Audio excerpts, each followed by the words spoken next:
Morning students. So till now we discussed the Boyle's law, Charles law, Gay-Lussac law, and today we are going to discuss the Avogadro law.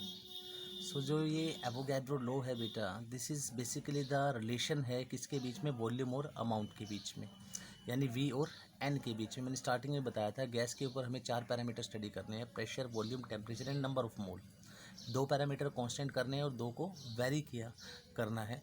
तो जो Avogadro law है वो सबसे पहले Italian scientist एमिडो Avogadro ने दिया था 1811 में, और एमिडो एवोगैड्रो ने एवोगैड्रो नंबर के बारे में भी बताया था जो हम मोल कंसेप्ट में पढ़ चुके हैं. तो ये जो रिलेशन है वो वॉल्यूम और अमाउंट के बीच में है, यानी वी और एन के बीच में है. तो एवोगैड्रो एमिडो ने क्या कहा था कि जो वॉल्यूम है वो डायरेक्टली प्रोपोर्शनल होगा नंबर ऑफ मोल के, जब टेम्परेचर और प्रेशर को गैस के ऊपर क्या कर दिया जाए, कांस्टेंट कर दिया जाए. तो सिंपल सा रिलेशन है, जब प्रोपोर्शनैलिटी को ओपन करोगे तो V इक्वल टू K4N, ठीक है ना. दिस इज बेसिकली K 1 2 3 4 मैं इसलिए यूज़ कर रहा हूँ, ये फोर्थ लो है इसलिए मैंने K4 यूज़ किया. And is the number of mole, K is proportionality constant, V is the volume of gas. आसान सी बात है भाई, सिंपल सी बात है. नंबर ऑफ मोल अगर ज़्यादा होंगे तो वॉल्यूम ज़्यादा होगा गैस का, नंबर ऑफ मोल कम होंगे तो वॉल्यूम भी कम होगा गैस का, ठीक है ना. तो V/N क्या हो जाएगा यहाँ पे, इज इक्वल टू K4. अगर मैं दो गैसेस के लिए कंपेयर करूँ तो V1/N1 is equal to V2/N2 is equal to K4, यानी ये कांस्टेंट है. V/N कांस्टेंट आ रहा है तो दो गैसेस के लिए भी क्या आएगा, कांस्टेंट रहेगा. V1/N1 is equal to V2/N2. तो यहाँ से सिंपल सी चीज़ आप क्या देख रहे हो कि जो V1 है, अगर V1 V2 के इक्वल हो जाए तो N1 किसके इक्वल होगा, N2 के इक्वल होगा. भाई सिंपल सी बात है, अगर V1 और V2 एक है, दोनों का दो कंटेनर है, दोनों में वॉल्यूम सेम है, ठीक है ना.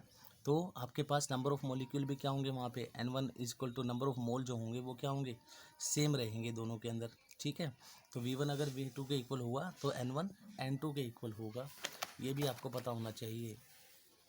तो V1 V2 के अगर इक्वल है तो N1 N2 के इक्वल होगा. तो यहाँ से हमारे पास एक नई स्टेटमेंट निकल के आती है जो क्या कहती है कि जो एवोगैड्रो लॉ है वो क्या कहता है कि equal volume of all gases under the similar condition of temperature and pressure contain equal number of moles और मॉलिक्यूल्स.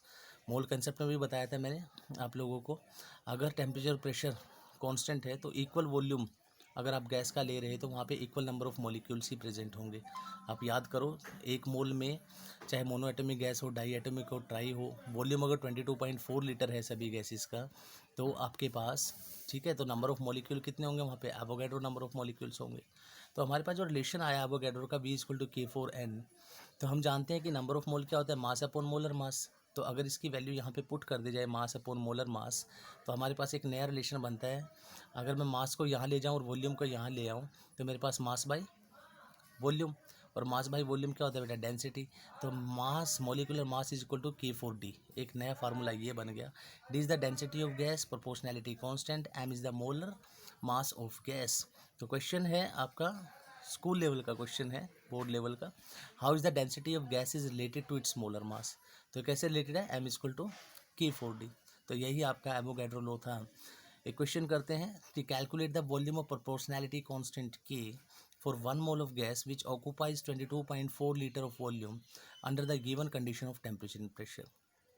तो गिवन कंडीशन टेम्परेचर और प्रेशर है आपके पास, वॉल्यूम दिया हुआ है 22.4 लीटर, के की वैल्यू आपको बतानी है. हम जानते हैं किसके लिए, के for 1 mole of gas, number of मोल कितने दिए हुए हैं 1, वॉल्यूम कितना दिया हुआ है 22.4 लीटर.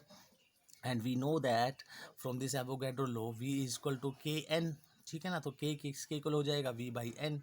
वॉल्यूम कितना है 22.4, नंबर ऑफ मोल कितना है 1, तो 22.4 डिवाइडेड बाई 1 इक्वल टू कितना आ गया 22.4 लीटर पर मोल. और वैसे भी मुझे पता है एक मोल में कितना होता है 22.4 लीटर पर मोल ही प्रेजेंट होता है.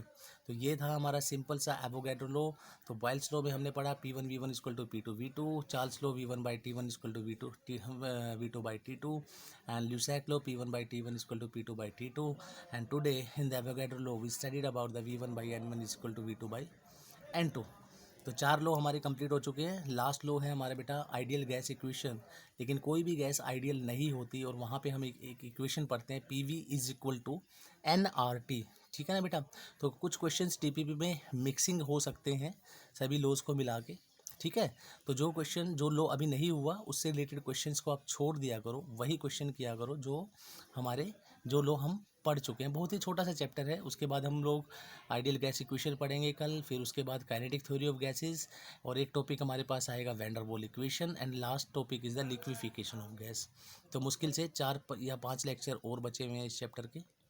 ठीक है, तो अच्छे से करोगे। ज़्यादा भी मैं नहीं करा रहा आप लोगों को आजकल, इसीलिए कि बढ़ना बड़े बच्चों के ऊपर। ओके बेटा, आराम से करो अच्छे से। कोई डाउट हो तो डाउट सेशन में क्लियर करना। ओके बेटा, थैंक यू वेरी मच।